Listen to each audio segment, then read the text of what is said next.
Well, welcome to the show, Mr. Rob Gibson, Gibbo, as I like to call him, back to the junior days of playing golf. How's it going in the UK?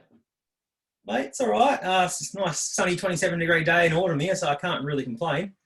Yeah, no, it's all pretty good.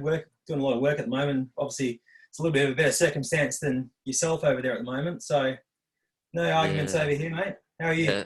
All good with me. I feel like an expert on the subject, really, but I'm trying not to speak about it too much. I've kind of went off social media for the week. I've just decided with the podcast, I'm gonna jump on Sunday nights and kind of get it Yep, all ready for the Monday drops and kind of just live a bit freely, yep.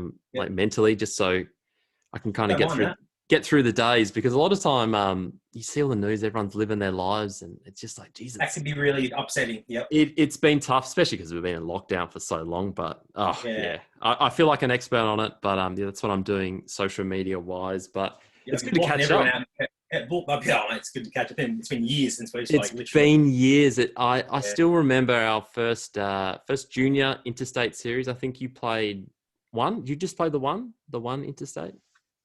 Just the one. Just the one. Just the Yeah, one. It was at Raw yeah. Perth. It was my first one. I think Jason Scribner was in the team. Pretty good player. He's playing the Yeah. European tour right now. Pretty good for himself, old Scrooby.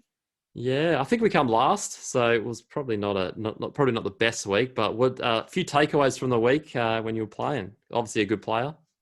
Oh, it was all right at the time. We came second last, but it may as well have been last because Northern Territory didn't really count. Oh, I geez. remember this one vividly, obviously, because I only played one of them, whereas you played a few. But yeah, no, it was a good week for me. I enjoyed it. But obviously, on your home patch coming virtually last, it doesn't bode too well and doesn't look too good on your on the resume. But it was a good week for me. I didn't play too badly. I think you had a pretty good week from memory. Actually, I think you won most of your games, and I won half of mine. And the rest of the team maybe struggled a bit. So, but I mean, it's one of those things where that week was. I mean, I remember we had two wins that were 5-0 wins, and then we lost every other game 3-2 just about. So like, it actually wasn't that far off from being half decent. But those that's what happens, doesn't it? So Yeah, they're interesting weeks. I kind of always look back on those interstate weeks and think, you kind of go through the draw card of such and who was playing and kind of see it was stacked fields, and at the time Mhm. you lose 3-2 and you're kind of disappointed. But I mean, you're playing with the best Australian golfers right now at the time, pretty much in those junior Yeah, days when we were 15, 16. yeah, Yeah, just ridiculous. There's so many good players and they always come through the system. And yeah, it was a great week for me, I think, just personally, because I was just yeah, it's yes, just your cool, first one, cool yeah. to first one representing his state. Obviously Yeah, come from North Perth, or like up in Yanship. So Bunnies, obviously, yeah. yeah. So pretty much country. Everyone used to call it South Geraldton, but yeah, it's an interesting thing. But you're from Lakelands. I've had another guest from Lakelands Golf Club, Mr. Ryan Peake. How much did Peaky, you? yeah. Yeah, how much did you practice with him growing up? Oh, Peaky. I mean, we would have practiced heaps together and played a million times together just because we sort of were correlated in our level of progression. The only difference being Peaky was 5 years old. Yeah, So yeah. Peaky would have been about 11 and I would have been about maybe 15 when we both started like playing senior pennant, for example. We were both off like 3 or 4 at the same time. We both got down to the one sort of areas at the same time. So we were always kind of in direct competition, and it was always pretty even. But obviously, I was 3 years older, and Peaky was a bit of a freak of nature. You could always tell he was going to do something pretty special. So, but yeah, no, Peaky is it's funny. I mean, Peaky, what a life he's had up to he's only 27, 28 now. Right, What a life he's had. he has lived a full life. I still remember. I always tell him about this. I said, I still remember your email address. It was like tubby in a tutu at Hotmail or something. Oh, Tubby and Tutu. There were Tubby, some rippers, mate. yeah, Oh, there was because some absolute. he was like, yeah, I think he was like 11, winning every He was like he was a junior little event. cat. Yeah, Yeah, he just going through his growth spurt, but his yeah. short game was just incredible. I remember, I think he beat me in a junior match play event. He like beat me 5-4, and I was thinking, who's this kid? Obviously, I played him at Lakelands, and he just towed me up literally. And I was like, who's this kid? Like His short this. game, man. His short game, like, I mean, I remember he just creates so much spin with little tiny chip shots. I'm like, how do you get that much check? Like it Yeah. was, I just could. He was unreal. But he was a little. Yeah, it was just funny because like even like now when I see Peaky, he's like 6'6", 115 kilos of pure rock solid muscle. Yeah, he should be in the Um, UFC ring. I always tell him, like, man, you're built like a. I mean, it looks like he, like you wouldn't want to get in a fight with him. You'd lose. No, you want him as your Yeah, friend. You want him as yeah, your you want him as friend. your friend. But even when I see him, like it's still just the same. He's still just a fat kid to me. I just like, oh, Peaky. Like, and for most of the boys at Lakelands, like it's the same thing. He's just Peaky. And then even before he went through his problems with the law and stuff like that, maybe just when he turned pro and like he turned pro for the briefest moment, I remember like when he was with a bunch of his mates that weren't related to golf. I remember he just came into the Raffles Hotel one day in Applecross where I was working, and I hadn't seen him in months and months. And I mean, like, he was with some pretty scary looking dudes, and it was just still just Peaky. Like, I was able to go up to him and like scratch him on the chin, and they were all lovely, all the guys he was with, to be fair. But and then obviously he went off the rails for a bit, but he's back now, and he's just gone back to back in that the sand greens. So Sand greens. It's sand funny. greens, so. It's funny actually. I played his first sand greens he won in Gemelling. I was there with him, and I think he shot 62 in the literally first time on sand. Must have been like when we were young. Yeah. Yeah, very, very, very young. I think he was 15 or 16. Like the first couple of years of state senior teams. Like he seriously talented player, but. Yeah, what a journey both of you guys had, arguably, but Peaky obviously the more decorated. He's just Peaky's definitely more decorated, yeah. But yeah, at that time, obviously we've heard his story here before, and it's just a champion bloke to kind of bounce back from that, especially because it's not the easiest thing.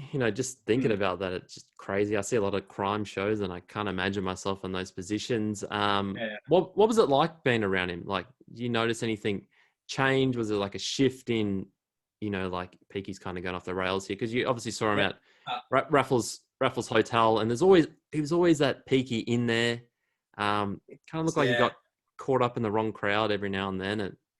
Yeah, that's basically it. Like, I mean, it's just when you're a young kid, peer pressures, hanging out with the wrong people, hanging out with the right people. You're still growing up. You still don't know who you are. You end up, like hanging out with the wrong people or hanging out with the right people. Like you just sort of, and you adapt your personality to who you're hanging out with sometimes because you don't have a personality of your own yet. You're still figuring yourself out.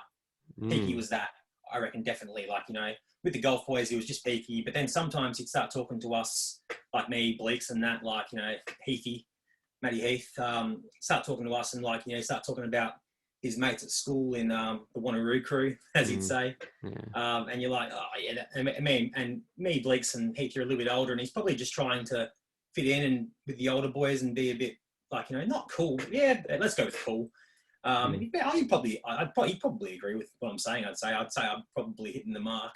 And he didn't really need to do that. He was just Peaky, but he did, like, and I completely understand why, because I was always trying to fit in when I was younger as well. I had no friends at school. It was just golf for me. Like, no one liked me at school. I was a complete introvert, socially awkward, and it took people at golf to sort of think, Gibbo's all right, and that sort of helped me grow as a person. So, and then I guess Peaky could have gone one way or the other, and he went one way, and now he's back, and he's back in the fold and back where he should be on the golf course. So yeah, it's interesting, that whole dynamic with schools and stuff about being introverts, and kind of golf has that individualistic. I think that's a word. I don't know. I'm rolling with it. I'm rolling with it. But golfers are very to themselves. We always practice by ourselves. We spend a lot of time. I remember as a child, I was very lucky. Growing up, had two brothers, always played on the golf course. They were like my best mates. They, still are, like when I can see them.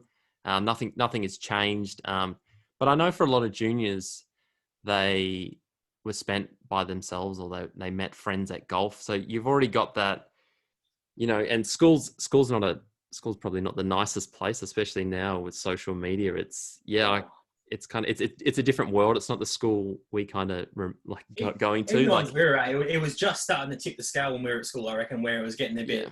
I mean, I'm sure. I mean, bullying and popularity was always a thing at school for years and years, no doubt. Like before we went to school, but it's only getting worse without a doubt. And if you're ostracized, then it can be a very lonely time. And there's a reason why things like suicide rates and like, that sort of stuff is going up around the world. And, social media probably doesn't help, man. So if you're having a week off social media, sounds good to me. Yeah, I'm just trying to air it out. But yeah, I was speaking to someone about this, but they, kind of compared to when we left school, like, if you're getting bullied or picked on or wherever it may be, that it's just sad that a lot of that happens at school, and it's awful. Yeah. Like I remember at It school. really is at school. After school, people just sort of like, why was I doing that? Well, what was, doesn't happen after school. And that, like, young enough, they don't really realize what's going on. But like when you came home at our age, there was no phone or anything like that. You kind of got a break from that. Now it's nonstop, 24/7. That's so true, man. Wow. Yeah. MSN. That was about it. Yeah, literally MSN. You kind of get on there and you have a bit of a chat, and your mum's like, "Oh, we're on the dial-up. You can't answer the phone and all that stuff." But yeah, we're not I just remember tugging tutu. There's some other absolute rippers back in the day as well, like email addresses. Like everyone has mine was Buff Daddy Gibbo, lol.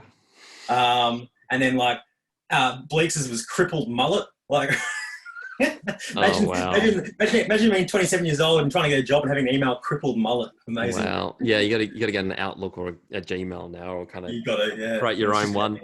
But yeah, kind of it's probably a good segue. My brother, he went to Blaine. He went to Mindarie Senior High School, and it was funny. He wasn't bullied. I think he went through a bad breakup, something like that, and he kind of fell off the rails completely. Kind of started hanging around the wrong people and doing the wrong things, and he was right in that age of making a junior team. I always like to say, well, I truly believe it. Back then, he was more talented than I was. Probably better putter. Just a natural flow in the game. I obviously just worked a lot harder. I was more dedicated, or whatever it may be. It's probably why very free. It was very free flowing, Blaine. Very free flowing. Yeah, it's super talented. I probably played more golf with him than anybody because we were always about the same level too. Yeah, so super talented as well. Kind of went off the rails there for a bit, and I remember a pivotal moment. It was junior team. I think it might have been your first year, my first year, and I kind of expected him to make the team as well. You kind of look at like stroke averages and how many Paxton, points you have, or where you're on the where you're on the kind of the periphery.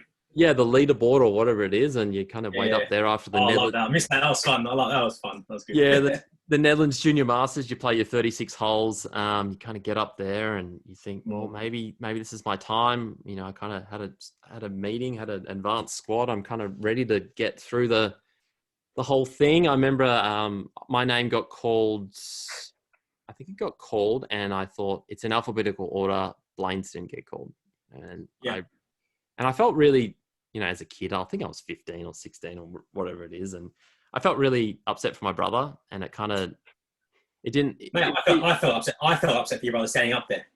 Yeah, and it's not like you didn't earn it. I didn't resent anyone for it. It was just it was a weird one because, all the players know, like we all know that, this person should be in the team because their stroke averages. And I think you just look at it, you know the top four already, and it's obviously the last two spots. You think, well, it could toss of a coin. Yeah. Selectors obviously have their preference, whether they're a member at that club or they know the person personally or whatever it may be, and you kind of get to know the person. And it didn't get named. I remember walking out, and he was very upset. I think he might have punched a drain pipe or something like that. But I'm not going to tell Netherlands now. It's way in the past. Won't have to repair it or anything. But he kind of went off the rails there. From there, probably wouldn't say it was just that. It kind of extracurricular things going outside of school.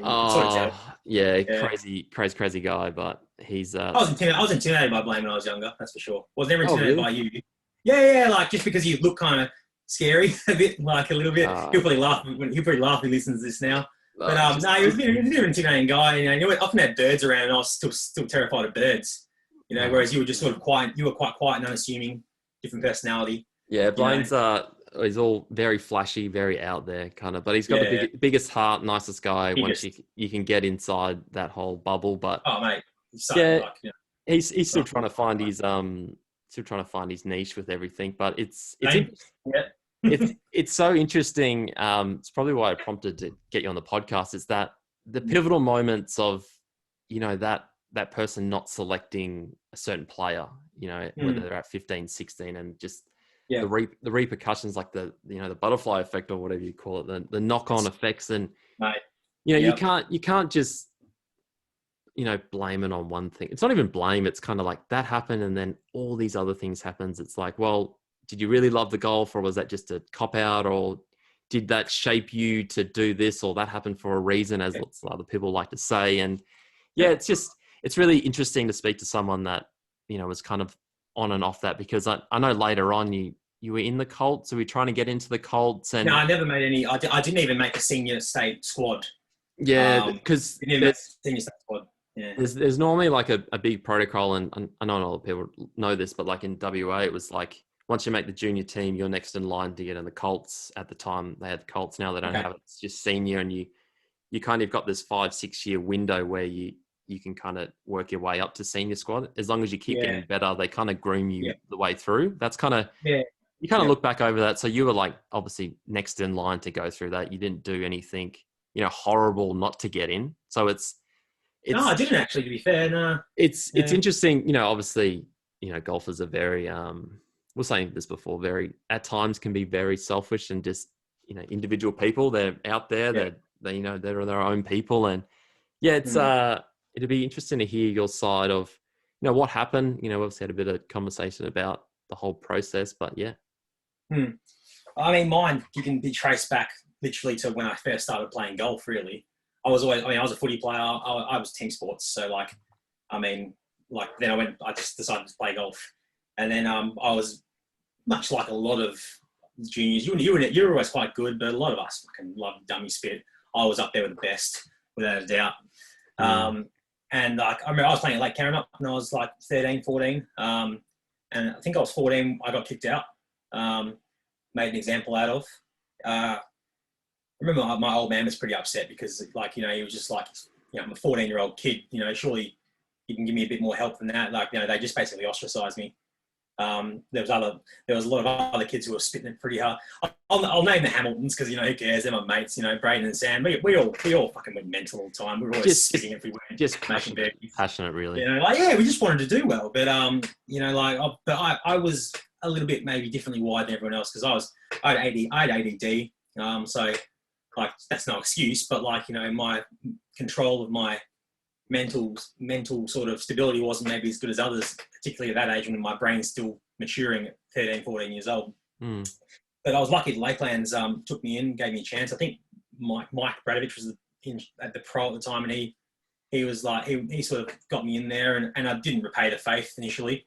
I was still chucking hissy fits. I remember one of them under 14 events that, remember them under 14 ones, the Grand March under 14 ones? Sub-junior events. Sub-juniors, yeah. I remember I was playing once at Lakelands, actually. It was the Lakelands one with Whipper, Whitney Hillier, who you had on the podcast as well. Yeah. And her mum hated me when I was younger just because I was, a bad influence on her because I was throwing clubs, walking off and all that sort of stuff. So I remember, that sort of stuff still happening when I was at Lakelands, and I got suspended once or twice. I got actually suspended when I was playing junior pennants when I think I was 14 at Lakelands. I just threw a club. It wasn't even I've done a lot worse than that and was doing a lot worse than that. But I threw a club about 10 metres at Royal Perth, just towards my bag with some aggression. It wasn't a lob to my bag. It was But so what? Just stop you there quickly. Sorry, but they. So I always think, because I wasn't ever a spitter, ever. Never threw clubs, kind of always, I got frustrated. I remember as a junior, one time, I'll never forget this. I was huffing and puffing. I was playing Gosnells and I never really played well there. I don't know what it was. I just never played well there. And I hit it left on 18. It's par 5 that goes over the hill, goes to the right. And I was kind of huffing and puffing and hit a tree and just kicked out. And I was just this bloody place, blah, blah, blah, blah, blah. And Dad was caddying at the time. And, he probably still remember the story. And I was he's you just need to get over it, son. And I'm thinking, how can I get over it? This is just obviously you're 13, 14. You're this is the worst day ever. I dislike golf. I never ever said that because, I've just kind of trained out of it as a kid. Hey, it just wasn't a thing. Got very lucky with my parents and all that stuff. But I was how do I get over it? I just can't do this. And Dad, quick thinking, he's just look out for that kangaroo shit. And there was literally there's a big, whatever it may be. And I nearly stepped on it. And Then I was over it. I was 13, 14. Crazy. It was so weird. It's like a huge moment for me. And I just laid it up, hit it to 10 feet, made birdie. And I was just, That's so crazy. Like that's such an interesting, like, I was waiting for you to say you stand or something like that, and Robin chewed you out because Robin wouldn't stand for that shit with you. no, he's so mellow. He's just kind of, I live in the moment. He's mellow, but I'm sure if he did something wrong, he would let you know. Yeah, he's firm as yeah. like growing up, but he was never. It was weird. I never really ever felt like I needed to. It was like I just get over it because it's going to affect the next moment. It's always not.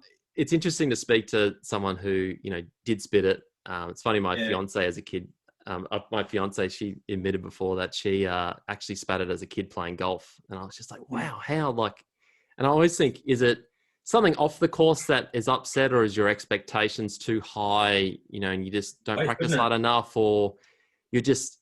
I didn't have anything else really. I golf. I didn't have any friends at school, so there's a huge argument that could have been the reason why I was doing it as well. Like there's. You just don't know. It's because you see how life falls. Yeah, you see Rory throw. You kind of always see his helicopter his club into the lake at Durrell or wherever it was, and you think, well, he was kind of going through a divorce. He was going through some tough times, and he wasn't really. It's like, is it all this other stuff on the golf, or it's relatable? Yeah, it's weird. It's relatable as because you kind of see tennis. Tennis, they do it all the time. It's like spit it, get a fine, whatever. Golf's like this inner emotion game filled in silence when you're meant to show it, which I've never been a huge fan of. Like, I mean, some people like it's okay. Like, then you should be able to embrace every personality. I love watching Martin Keimer because he was so chill.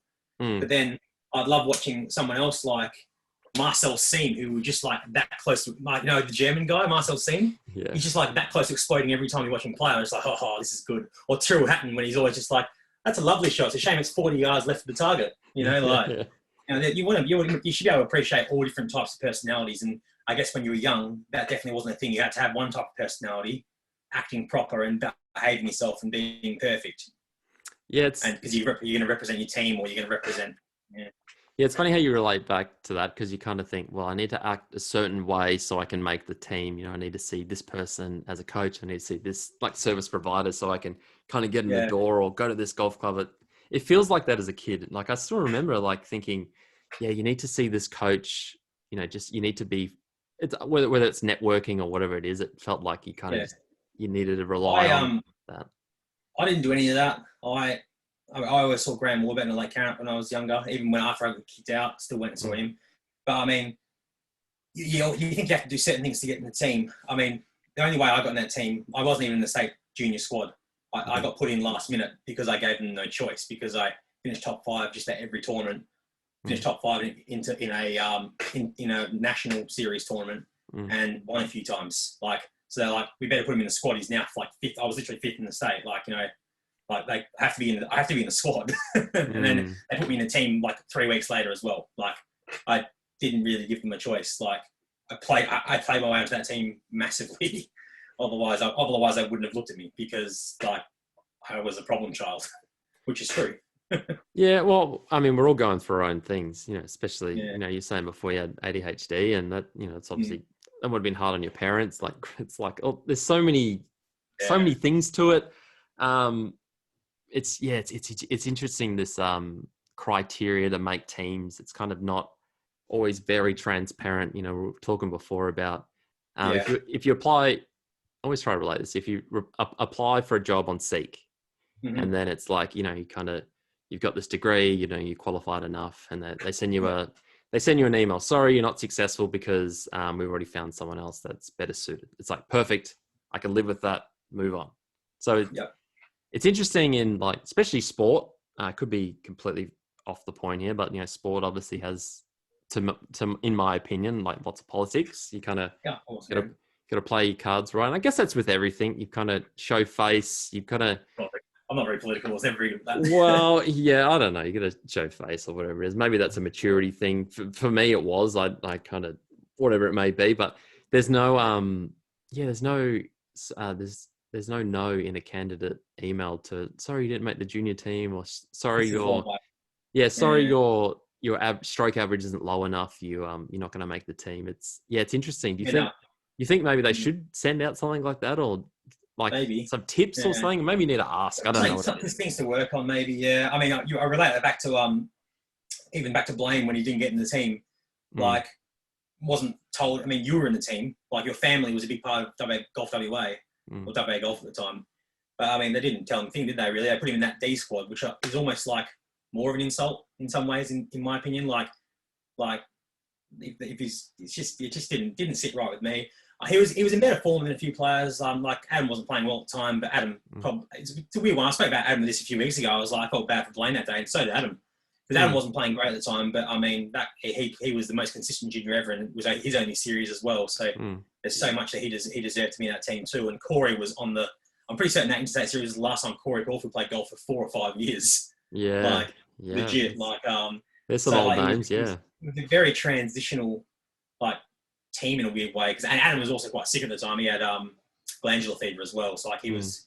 So there's a lot of things, but then Blaine wasn't told like why or whatever. Like he smoked. I know that he was smart and smoking at the time and stuff. Yeah, might have been a contributing factor for sure. No, but I mean, now also was it just because he was Blaine? He was always seen. Probably me and him were seen as the bad guys. Blaine maybe just because of his swag and his charisma, and me because I threw golf clubs on a regular basis. So who knows? And I remember I was just ahead of Blaine with both the stroke average and the order of merit, but I still thought, well, he definitely deserved a gig, but life goes on, doesn't it? Yeah, it's big decisions for the selectors, kind of life-changing things for a lot of kids. But you can't pin it on those things that obviously contributing factors. But it's interesting. I definitely like an email for some people saying, sorry, you don't swing it fast enough, or your short game isn't good enough. You're not whatever it may be. Kind of like to see a bit of accountability or whatever it may be. But hopefully one day maybe we can be the change. Really good at a role like that. I'd love to be like that kind of coordinator because I have experience of both, like doing good and doing bad.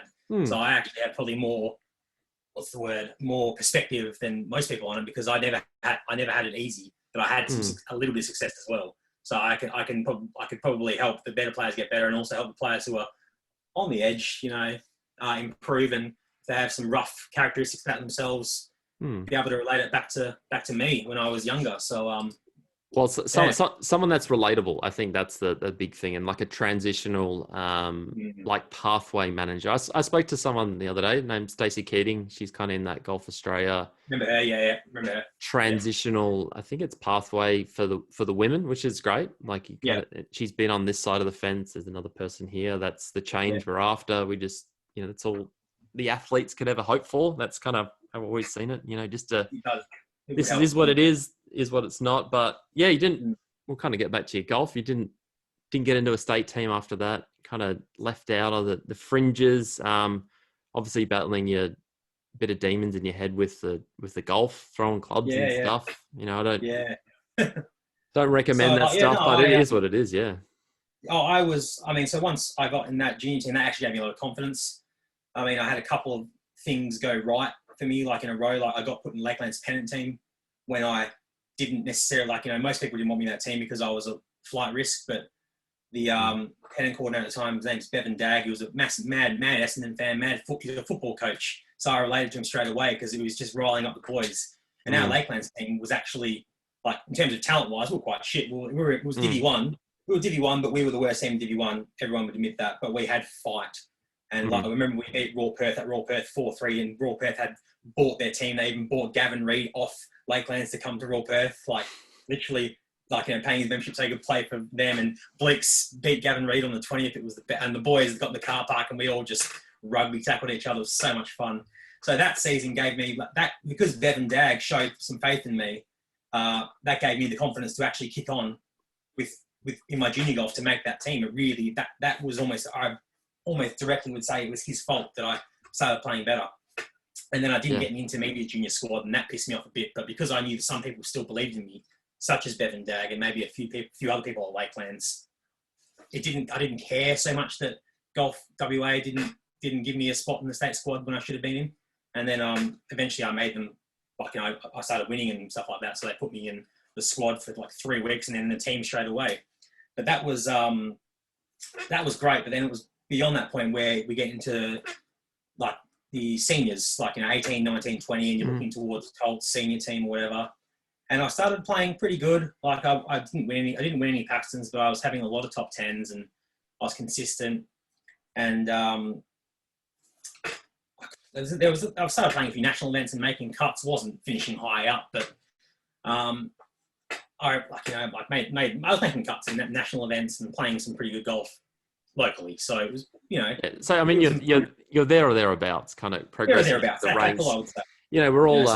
We're all traveling to these events. We're trying to get a bit of national exposure. I always like to call like green box parties. Like they always had like a thing, if you get a 1 on there, it's like green box. It's kind of little side joke. If you could win one, you get a green box in the grid or whatever it was. But you're kind of progressing through the ranks. You were still like, I briefly remember you were top 10 in WA rankings, kind of, you're on the verge of making Colts, whatever it may be, kind of get a bit more exposure playing with the best, Australian amateur golfers. That's kind of super important. And you got left out. It was kind of so it wasn't the Colts. It wasn't quite Colts time yet.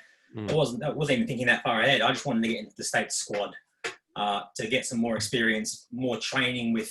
I don't even remember who was in charge at the time. I don't think it was Rob Farley anymore. He was in charge of the juniors. I don't think he ever really particularly liked me, but whatever, it's not really that important. I gave a lot of people reasons not to like me, so it's fine. But whoever was in charge, I don't really remember, but it was state squad. I think I was like 8th or 9th in the order of merit and the averages and stuff. And the squad was picked up. I think about 18 players that would get in the squad at the time, like to pick from senior, because at the time, now there's no Colts anymore, but at the time there was seniors team and Colts team.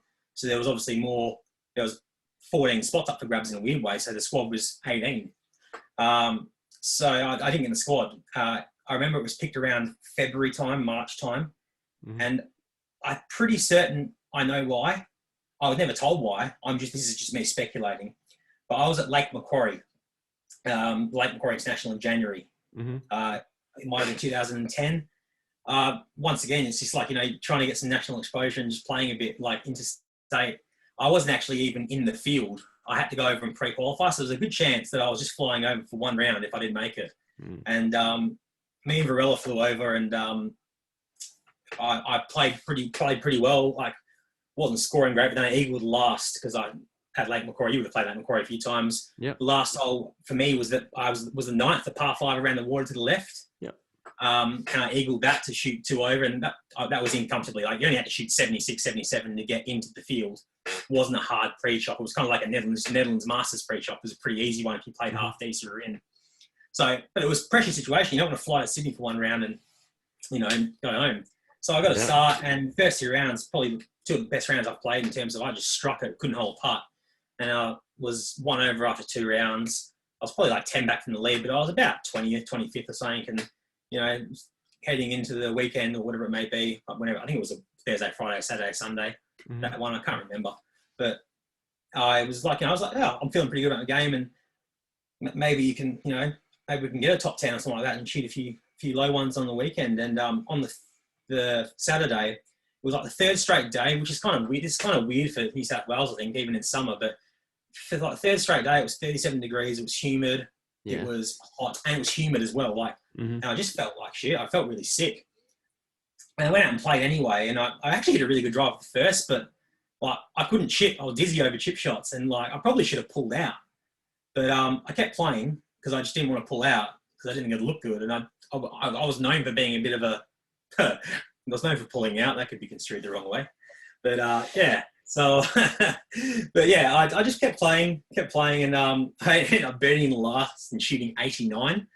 But I was just sick. Like, there wasn't much I could do about it, really. Like, I remember playing one of the guys I played with. I never forget his name. His name was Ross Keller, because he still plays in the Challenge Tour right now, a Scottish guy. And he shot 65 and I shot 89. I thought that was pretty funny. But I shot 89, so I was coming dead last out of everyone who made the cut, obviously, by about 5 shots. And then in the final round, I shot 80 or 81 or something because, there's not a lot to play for. And obviously, it was just, that happened. I felt better in the last round. Obviously just had heat stroke, But I just immediately think that the selectors are straight after that. And I'm just like, I wonder if they've looked at Lake Macquarie and seen I shot 89 that 3rd round and blown my head and lost my shit. and thought, we can't risk this guy. You know, I just think that. I mean, I couldn't think of any other reason they wouldn't put me in because I wasn't really doing too much wrong at the time.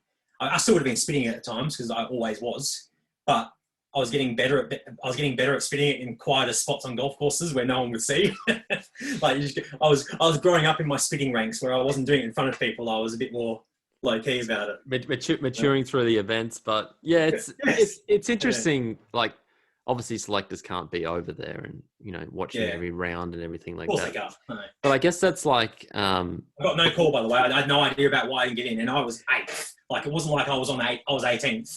Yeah. You know? Yeah, it's unreal. It's kind of like someone watches a football match and they just look at the free kick count and think, oh yeah, that team dominated, I've got lucky breaks. It's like, you didn't actually see what happened. Usually it's the Eagles, like, the Eagles always getting blessed with their free kicks. Like, maybe they deserve it. You got to stop chopping the arms and pushing them in the back. But I'm super biased to Eagles. You should be biased about your own team, man. So absolutely biased about it. But yeah, you kind of got left out.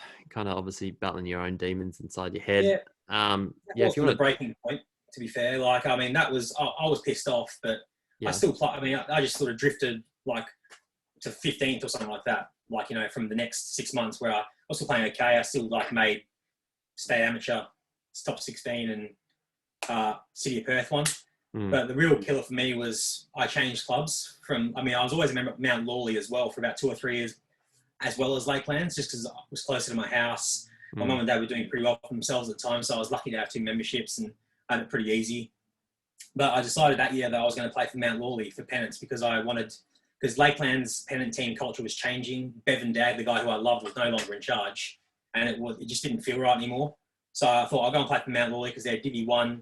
Our team was banging. There were so many good players in there, and I'm like, well, maybe win a flag. That'd be kind of fun. So this is the point where I started sort of really battling demons, and that was so this sort of relates back to City of Perth. City of Perth, I was playing in the round of 16 against Sean Malone, who's Mount Lawley's, like, you know, love child number 1. Everyone, like, you know, everyone in the club loved Sean Malone, and he was a pretty diplomatic guy. He was well spoken, in control of his emotions, which is always a good thing back in the day, and still to this day, no doubt. Played him at City of Perth, and so funny because I remember like a bunch of us, like Axel, B. Lee, heaps of others, were on the range that week before, and I'll never forget because Malone's the sort of guy who says these outlandish things. He's like, I wonder what shirt I'm going to wear on Sunday in the final.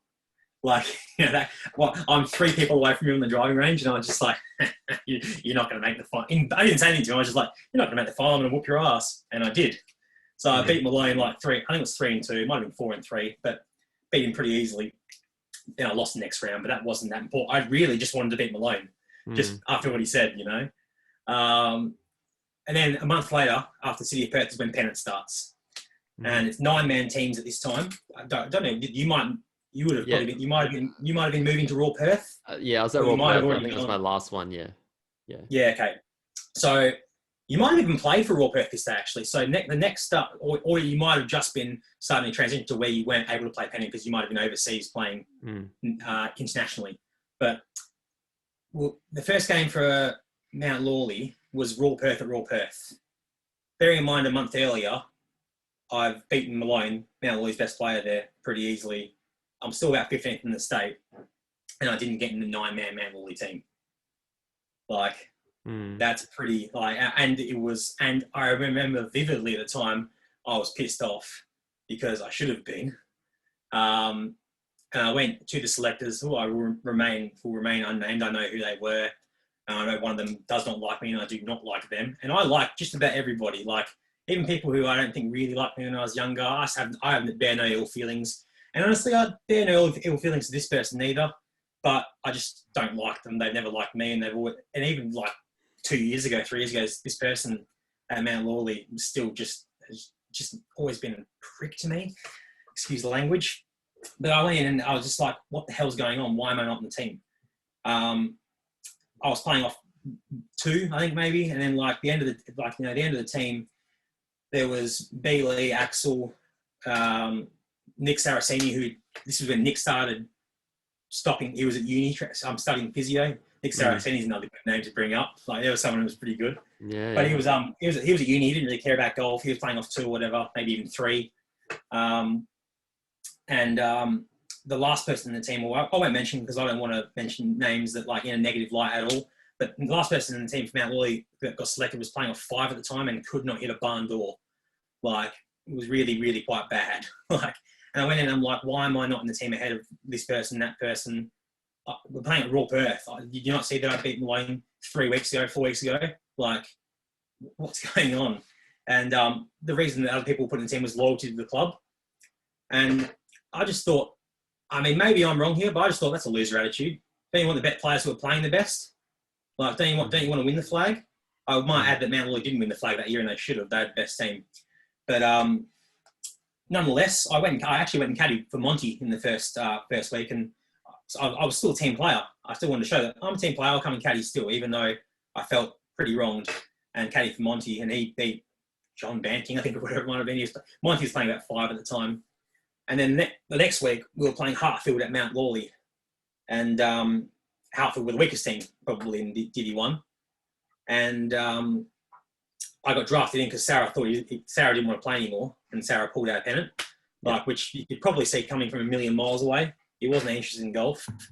It didn't feel like a team. That's one thing. It did not feel like a team. It felt like a bunch of individuals playing golf, which is understandable because it's an individual sport. Yeah. But whereas Lakelands, when I played for there, I felt like footy, man. It felt like a footy team playing golf for fun. Like, it was just the best. But Sarah dropped out, so then I got put in at number 8. The pressure I put on myself, this is the point where I broke. Like, I would say this is the point that broke me in golf, and I haven't recovered since to this day. I'm 31 now. I wasn't playing golf because I love golf. I wasn't playing pennant because I love pennant. I was playing because I wanted to prove people wrong, which can be positive because I've done that before, but it doesn't always work out that way. I don't believe you don't want to be playing golf for other people. You want to be playing because you love the sport. And I went out that day playing a guy called Tom Chalker. He's not a great player. He just plods around, but that can work pretty well in pennant. And I was, full disclosure, I was physically abusing myself on the golf course. My dad was caddying. Like, I was like punching myself in the head and stuff. And I still I was like 4 down to 11 and still somehow through all that, got it back to 1 down and last, but couldn't do the last to force a playoff. We won 8-1. Mount Lawley won 8-1 that day with the one loser being me. Everyone was consoling me afterwards, to be fair. Like, everyone on the team, I was like, it's all right, Gibbo, you're in the team next week. Don't worry about it. But I was kind of done. I remember playing golf that week, but I quit. I stopped playing for like 2 or 3 months. I just had enough. So you talk about this breaking point, this moment where you put like extreme amount of expectations, weight of performance on you. You realize that, I'm not playing golf because I love it. I'm doing it for other people. That's it's a big thing to come to. Yeah. It's a huge it's nearly a big relief. Like I always I wouldn't look at like that as obviously it's a huge moment in your life, but I wouldn't look at it that moment like it's a horrific thing to happen. It's a lot of people you kind of see people play, professionally now, and they don't hit that point early enough for some people. Yeah. They play beyond that and they end up hating golf completely. I think you should only, personally, I think you should only continue if you love it, like wholeheartedly. Yeah. Like I think it's funny, I haven't hit a ball in a couple of months, like for me, and I love it even more. I want to get out there. Like I truly love playing golf. Like I've always, like for me, I just love being out there. But yeah, for you to, find that moment, it's interesting to hear that. It's good to find it early. It's good to find it. Yeah, in a obviously we grow up and we're 30, 31 now, and it's like we can appreciate that, as hard as that moment was, it's not, it feels like at the time it's the end of the world, Really does, yeah. And you can feel like embarrassed that, you're the only loser in that. Like I remember, I think it was a year after we actually made the final in the, WA pennant, and we're playing Gosnells. Funny enough, I lost to Jamie Warman on the last, 36-hole final. Another great name. Yeah, he lost on the Is that last. fair enough? Yeah, I was kind of battling the whole day, and I didn't play very well, Yeah, and we lost 5-4, and it came down to my match, and I yeah, just, yeah. you know, you just need to like literally just get over it. Which is really hard to say to someone, like It's so, I know. you just need to get over it, and it's just like, You always uh, can't say it to some people because it's not the right way to get them to react. You know. no, Yeah, it's kind of, yeah. Like if you play it the long game out, it's like this is like one page in the whole novel of my existence of playing golf. So if you yeah. can just put it down to that, but Imagine if you could have that perspective, like this is one day yeah, in my life where it didn't quite go right. which is like it's hard to find for everyone, but in the Yeah, links to that, you still got to love golf at the end of it, or love whatever you're doing in life. And I think for a lot of people, it's like that realization of this isn't for me, and yeah, that's still okay. Like I yeah, speak to people that don't play golf anymore, but were really good as a junior, or they they kind of moved on to other things because their passion isn't there. And there's this yeah. whole do what you're passionate about, and COVID's obviously given us this time to really Reflect. reflect. I Yeah, love doing this. I don't like doing this. This is what's important to me. I've got the yeah, time to actually stop, and we'll never get this time again. I think a yeah. lot of people, No, you wouldn't think so. yeah, well, unless this Yeah, happens, if it happens again, there's probably not going to be a world to live in. But that's correct. another thing. That's another thing. Apocalypse. That's another podcast. Yeah, well, I'm gonna talk about it, conspiracy theories or anything, but Yeah. that's Yeah. yeah, it's a big thing to come to. I think it's Mm. not I think if you can get to a place in your heart that it was a big moment, and it's okay. Like Yeah, it was okay. it's At okay. the time, it was fine. But I mean, as you said, the fact I was playing golf for the wrong reasons. Deep Mm, down, I still love golf. So I only mm, stopped for 2 or 3 months. But then I was just like, I wanted to play again because I love golf. mm, But then I start playing again, and I'm still playing for the wrong reasons. mm, And it was that this basically is a vicious cycle, if I'm honest, that lasted until I left Perth. I mm, don't think I ever loved playing golf once in Perth in the last from age 20 to 27, 28 maybe 28 when I left Perth. Maybe 28 I think it was. I don't think I loved golf. I loved golf, but I never played it because I love golf. I think I mm. was always playing it because honestly, I think I always wanted to prove not giving golf because I mean golf WA was water under the bridge now because now I just wanted to prove Mount Lily wrong. That's almost how I felt like I was playing all the time. Just a crappy old golf club, with Mm. some members that might not like me and maybe the collector or the pro that doesn't like me and stuff. And like Yeah. it's just not a way to play golf. It's meant to be fun, No, And so I was always drifting in and out of playing and not playing. My handicap when I was 22 went out to 10, mm, which is almost unheard of. Like, Sarah was off like +2, +3, went out to 2 and quit. Tim DeGrusa went out to 1 and quit. Like, mm, I like to think I made a pretty standard stuff, man, because I went out to 10 and I somehow still got back to scratch when I was 24. Like, mm. but I don't know how. I guess I had a degree of fight in me, to do it. But I've still never been quite the same since that, and I still don't think I am quite now. But what I do have now over here is that I love golf again. Like, and I Yeah. play golf. No one over here. To be fair, no one over there. It's just all in your head, Like, no one over in Perth probably judges me or cares. But I'll even be Well, playing. yeah. For me, trying to relate to that is, it's like obviously talking about who you're doing it for and who you're trying to impress and stuff. Like Yeah, I've never like I look at myself and try kind of relate to how you've dealt with this stuff. And for me, it's yeah. just my parents were always happy that if I was doing something and I was happy playing golf, and I didn't care about anyone else. Like I didn't care what the pro thought, didn't care who my playing partner. I didn't care if I swung it like this, whatever. Did not care. Like You're always a unique individual when you were younger with the way you played as well. The way yeah. So your playing stroke. Like, yeah, I mean, I'm still trying to get that little loop out, but geez, I mean, we'll figure it out eventually. But I think a lot of people are just so dependent on what people think about them. Like, you're 100%. you're a lovable guy, Gibbo. I found some old photos of our 21st, like literally your 21st. I found some old photos on Facebook or whatever it was. Yeah. Rippers, eh? Some rippers, the good old Yeah. days, and just don't worry about what people think. Like just be the person you are. I think Yeah.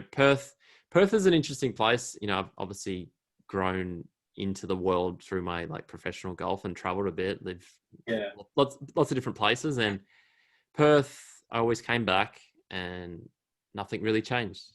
Like Yeah. my family's the same. You know, Yeah. family's Of always going to love you regardless. My friends, course. Yeah. they're doing Yeah. what they're doing. They, you know, progressing through their careers and doing what they're doing. And it's just the same circles at each golf club or whatever place. And it's all the same. It is probably the most isolated place in the world. And it Yeah. has Closed. that, Yeah. has that very small city feel. It's not Mm. like a Melbourne. It's not like, you know, you're in, you know, the UK now. It's a lot bigger. There's more people are more traveled. Not like they don't travel in Perth. They kind of, Some don't. Bali. yeah, Bali. Bali. yeah. But you know, But, Bali's as far as they go. But yeah, yeah.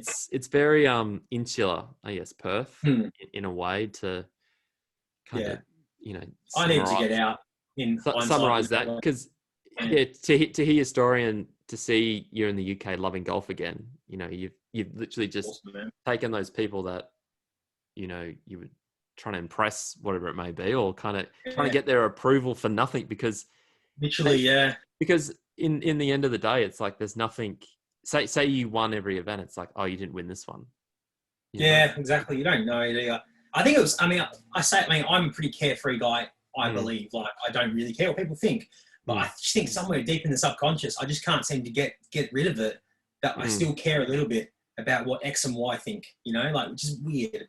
I mean, I remember like this, and like, you know, I'm sure like when it pops up with my name on there, people like Karrinyup will probably have a listen, like, oh, this should be a good laugh. Even like when I went back to Perth last year, like I mean, I went back to Perth just for the first visit in a year and a half, 2 years, like since I left. And I had a game with them. And then like I'm on the first tee with Karrinyup, who are two of my best mates, and B Lee, like, you know, three of my best mates. But specifically Karrinyup because they're golf professionals, they're teachers, you know. And in my head, I'm just like, oh God, like they're judging my swing. Imagine that. Imagine that. You should just be playing golf because you like golf, you know, like. And there's just something about Perth. Like, I just can't. I don't know. Like, I just don't feel comfortable there anymore in like a lot of ways. Like, particularly on the golf course. But I'm fine.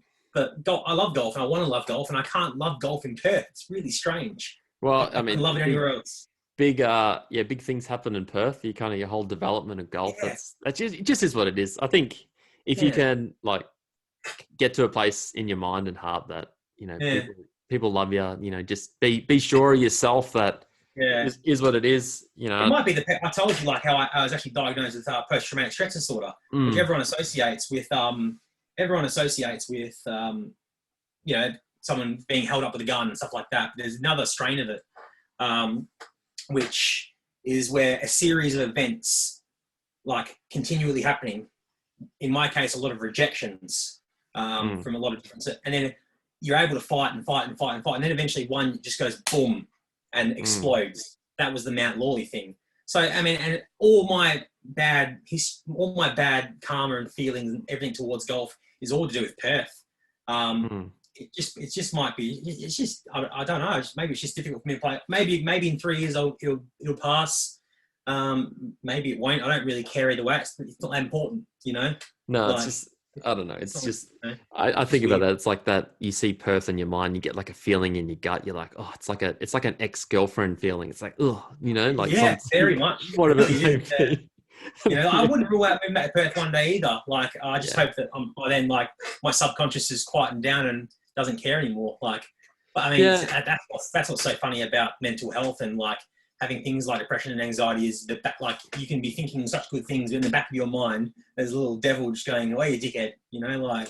It's funny. I was just thinking, you know, a sequence of events that happen one after another, and there's this breaking point, you know, moment. So I don't know if I told you this, but last year and a half when I came back to Australia, I was like not feeling that great. Kind of didn't do much for a couple of months. Obviously, traveled around and kind of hit my breaking point or whatever it was, and I didn't really speak to anyone. I wasn't, you know, in the best place mentally, and kind of started working for my parents' cleaning company. Started working my way back up through Literally life. what you did before you went away, yeah? Because you're always a cleaner. Like, that's what you did. Yeah. So I did You, that as an amateur, kind of get back to my roots, earn an honest dollar, which you kind of yeah. can, but never put yourself past. And Yeah, no, you can't. Yeah. started playing golf socially with my friends. I was literally shooting 43 like for 9 holes, loving Yeah, it. right. It was just like, I love being out there with my friends. Yeah.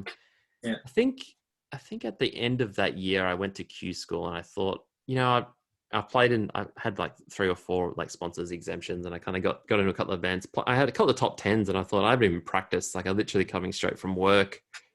Went to Q school, got my card, and then I thought I'll give it another crack. But for that year and a half, I started seeing I think it's a psychologist. I started seeing someone like first. I think my first 3 or 4 sessions were. Is this in Perth? This was in Melbourne, so I moved to Melbourne at the start or the end of 2018. So it's kind of that timeline, and my first 3 or 4 sessions, I saw her. I think once every 2 weeks, and kind of just you bring up so much stuff. It's probably the most therapeutic thing you can do if you're ready to do it. Like I always, guys struggle speaking about like us. Like for me, this like talking to a friend, this is therapeutic for me, and kind of just open up and really talk about stuff. Guys really struggle with this. Girls kind of seem to just do it very easily in their DNA or whatever it is. But it was really helpful for me, and I got to a few different things, and she kind of helped me find this after a year.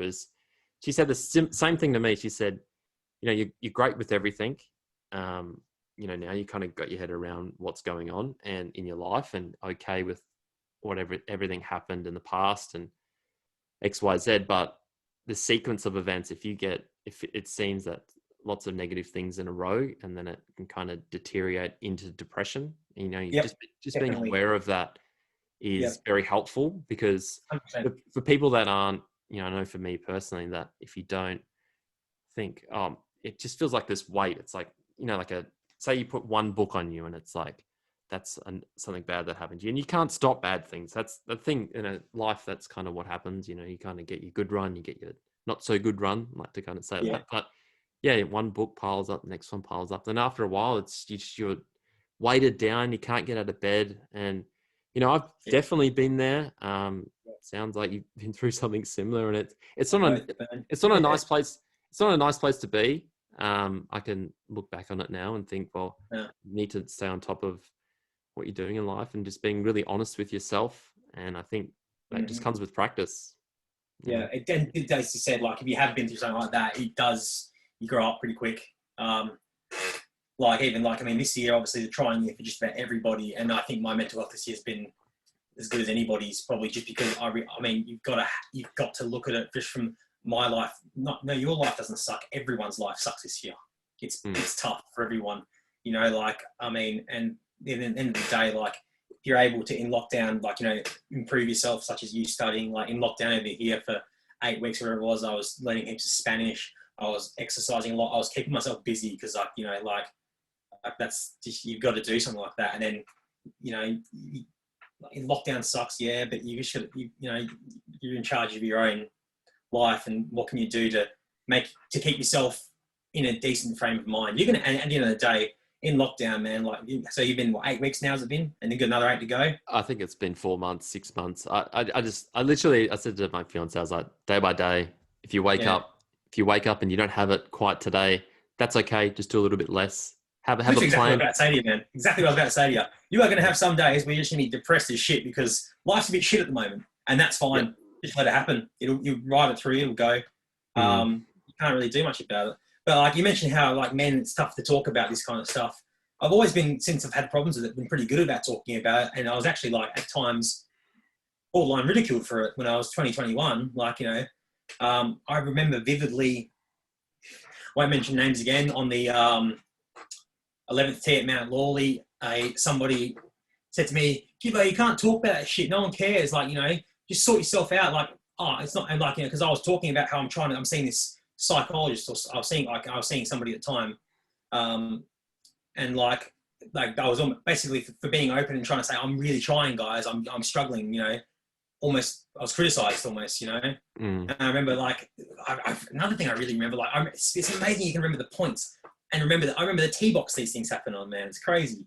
Like on the 14th tee, I remember one particular golfer who was a friend of mine at the time.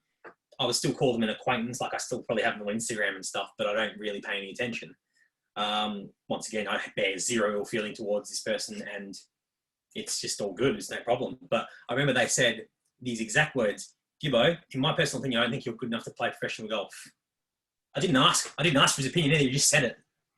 Yeah, you know, who gives them the right to say that? Like, I'm sorry. No, like, I mean, I hope this person. I mean, this person probably won't listen to the podcast, but like, well, the thing is, like that it's such an effect on people, you know. It's not about them, you know. We're speaking about this. Whoever listens to it. You know, they've taken that. Like, I always like to think of this, like, you know, if someone puts a crappy comment on a post or whatever it is, it's like they literally took the time out of their day to write something negatively.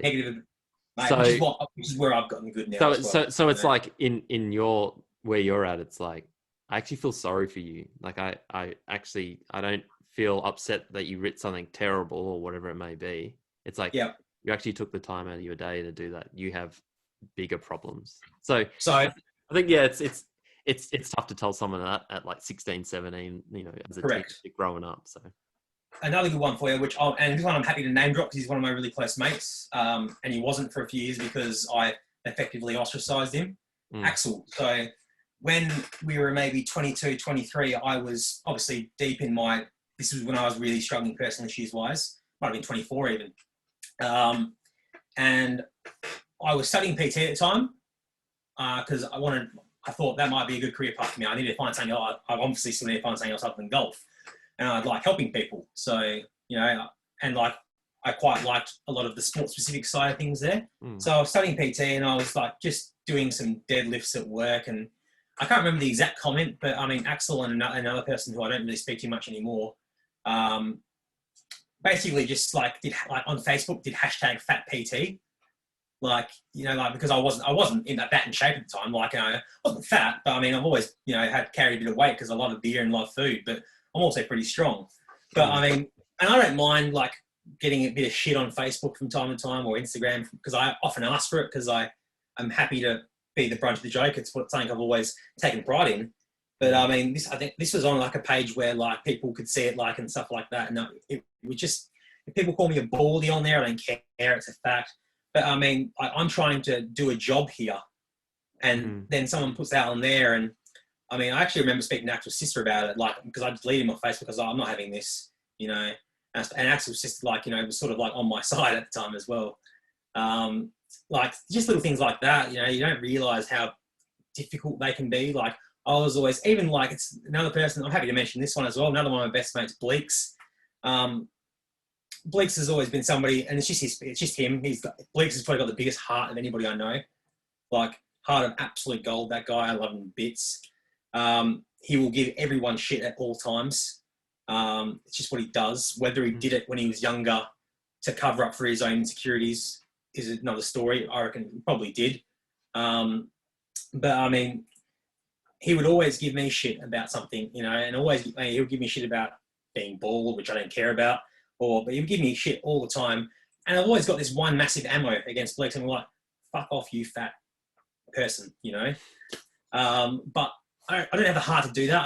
I don't like being mean to people because I know the effect it can have, you know, even little things, you know, like, and I think, like, you know, now finally that we're a bit older and 30, 31, it's okay. You can talk about these things and people are okay about it now.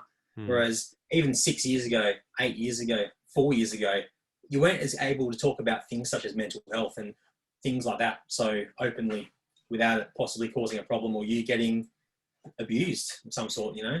Yeah, well, yeah, couple of takeaways from, you know, that. I think the whole Facebook thing, you know, obviously people putting comments on and hashtag things and stuff, like that would have been happening in like literally 2011, 2010, around that time. Very, you know, new times for the internet. It's weird to say that now because we're in like 10, 12 years on from there. You know, we're so new to all that stuff and, you know, the keyboard warriors and all these things. You can't you can't read body language, you can't read Tone, tone, tone of voice. anything Yeah, like that. So I think, you know, a lot of these, you know, your friends or kids or people that write stuff on there, they didn't know that. You know, yeah. No, of course not. it Yeah. doesn't, you know, if someone said that in person, it's still horrible, but Hmm. you know, you can deal with it then and there. It's kind of, if it's out there Yeah. for everyone, it's kind of painted a lot. It's like, it's such a, yeah, it's complex. You know, we're in a different world now, and this whole bullying thing. It's crazy. Yeah. And yeah, going back to the mental health, it's more okay to speak about it now. It's not quite there. I think you see a lot of athletes come out now and they speak about it, and they're actually they're using tools. You know, for me, it was speaking to someone every month now. I try, you know, Yeah. get in there and have a chat and kind of speak about it and see where we end up, whatever is at the surface or the bottom, Just or let it off your chest. Like sometimes you just need to vent a bit, you know? yeah, whatever it may be, and you can kind of make a bit of sense of this world we're living in, or whatever it is. Yeah. But yeah, it's complex. I don't have the answers. I know we're going in the right direction. It feels like. Mm. I think we just need to get there. You know, especially Yeah. you know the next generation coming through. It's a different world that's we're going Yeah. into. Yeah. But yeah, it's been interesting. It's been an interesting chat, Gibbo. We've kind of went all over the Yeah. place, but Yeah, no, I told you, mate. We'll probably go off on some tangents here and there. You know, no, I love there's a it. million, yeah, No, I love it. million different subjects that could have delved into, mate. There's, you know, plenty of time for that there. Plenty of time. It's been very, very fun. I always like to round this conversation out with a question. You can ask me anything you want. Yep. Everyone's been pretty tame, which has been great for my brand or just who I am as a person, but it's been fantastic. Yeah. Fire away. Mate, what was my question for you would be, and I'm hoping and I'm sure there will be eventually a podcast of you just talking yourself about this eventually. Mm. What did you learn the most from your experience playing on the Latino America tour? What did I learn the most? That I needed to learn Spanish. No, that's a quick cop out. Very quick comment. Yeah, actually, it's weird you talk. Well, not weird. It's actually interesting you say about just like I'd love to get on here and just have a chat and just me speak and talk about lots of different experiences. But it's more fun telling someone else's story and kind of Of course, yeah. intermingling like my experience of this topic or these different things that kind of shed a bit of light, because I don't know, I don't want to make it all about me when it's weird when it's your podcast or whatever your channel. It's kind of it's an interesting one, but yeah, I eventually will. I don't know. I kind of drop in episodes and shed a bit of light on what happened or whatever it was. But I think biggest thing I learned in Latino, biggest thing I learned was just the traveling wise, that I didn't really realize how big South America was to begin with, like, and the cultural differences between whether you're in Peru, Brazil, and then you're in Central America, and then you're all through like Honduras and all those, you know, Guatemala and all those different countries, and just the different language they spoke throughout the country. They all spoke Spanish, but the different dialects and all that stuff, and and how good a lot of these Latino players were. That's kind of, and I thought that haven't really heard how deep the fields are still playing for such a small purse. Yeah, how deep the fields were and how passionate Latino people, you know, are in any sport. They're just like die hard. They love it. You know, they're very very rhythmic. You kind of see their swings. They got a lot of swag about them. They play. They're great players. They're tough to beat in their own country. I definitely knew that was no, you know, disguise at all. But yeah, I learned a lot of things, so it's hard to really nail like it on the head. But I think you can't, like, any tour now. I think not like there's any discredit to tours in the past, but any of those, especially Latino tour, very, very hard tour, you know, to play on, make a lot of money, actually make any money, and then get on the Corn Ferry and all that stuff. But I speak to a lot of people I played with in my first 2 years, Harry Higgs, Martin Trainer. Okay, yeah. No, I mean, these guys lost their card their first couple of years down there. And we, you know, me and another friend, Ryan McCarthy, we were, you know, top 20 on the auto merit for, you know, a couple of years, 3 years. These guys lost their cards and now they're PGA Tour champions. It's just he crazy. finished top 5 this week, didn't he? That Harry Higgs guy. He finished second. Yeah, and I mean he's a great player. I mean, we can. He was like a bit of a character. He's a big fella. Yeah, loves it. It was just like that in Latino America. Still got some photos of Harry, and great guy. Have to reach out to him, try to get him on the pod. But he great, Midwestern guy. Just love the guy to bits. But yeah, the depth down there was just ridiculous. I kind of go through all the names, and there's a lot of PGA Tour winners from the era. I was down there. And if you don't quite get your path, it seems like you obviously, because you're a world number one amateur, you did have a few starts in the PGA Tour memory and stuff, didn't you? Yeah, got three starts. Qualified for a US Open. Played my handful of European Tour events and stuff. Like, get your starts. You got to play really well to begin with. You can get that little start. You're ahead of the game. If you don't quite get it, and you don't quite get what you need, it's just when you get back down here, like Latino America or any of them sort of even little independent tours in America, or if you're going to the Alps. You have to go from Alps to Euro Pro to Challenge to. And there's so many good players. It's a pretty brutal game out there, right? Well, I think if you're trying to make If you're trying to make the top 5% wage, it's not going to be easy. So that's kind of like this money that people are making, especially on that FedEx Cup thing, is ridiculous. Yeah. It's life-changing kind of stuff. So if you're trying to do something great, you just have to be better, like literally just be better. But just do better. Yeah, I think the gap isn't huge, especially for guys that were kind of on that tour, close to winning events. I don't think so. It's just it comes back to the journey. If you're willing to stick it through, I think a lot of these guys did, and they're there.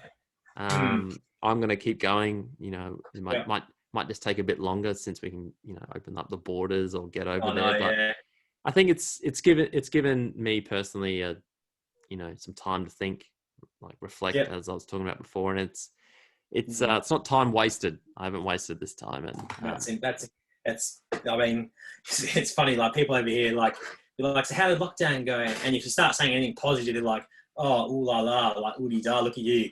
I had the worst time in lockdown. Like it's funny. Like I'm like, well, I did have a good time in lockdown. I made use of it. Sorry, it just is what it is, Yeah, I don't know. It is what it is. It is what it is. But yeah, love Latino America. Would love to go down and play like a couple of 3 or 4 events and have a bit of fun, travel around. But I'll get back there one day. Or even go give Euro Q School a crack, I suppose. My brother lives. Where does he live? He lives in Leamington. Sorry, doesn't he? Sorry. I think it's Leamington, somewhere south near, just west of Southampton. I think that's kind of down. Oh, okay, yeah. It's down near Hampshire Way. Yeah, I should actually know this. Jeez. Not too far from Bournemouth, I think it is. Yeah, okay. Yep. Yeah, so he's just east of there, kind of on the coast, near the Isle of Wight. My dad's brother lives down there, yeah. Yeah, he's like a ferry from the Isle of Wight. That's kind of... Yeah. So, I got there in the the end, but yeah. You've got somewhere you've got like a base mate to stay anyways. That's always nice, Always nice, that bit of family and friends feel for sure, but we'll get there. We'll kind of just have free accommodation, mate. That can only be a good thing. Yeah, we'll have to go the long way round, but it is what it is. Gibbo, really appreciate your time. I've enjoyed it, mate. Absolutely. I'm sure have another one eventually again soon. Yeah, absolutely. Cheers, mate. Yeah. Cheers, pal. Catch you, man.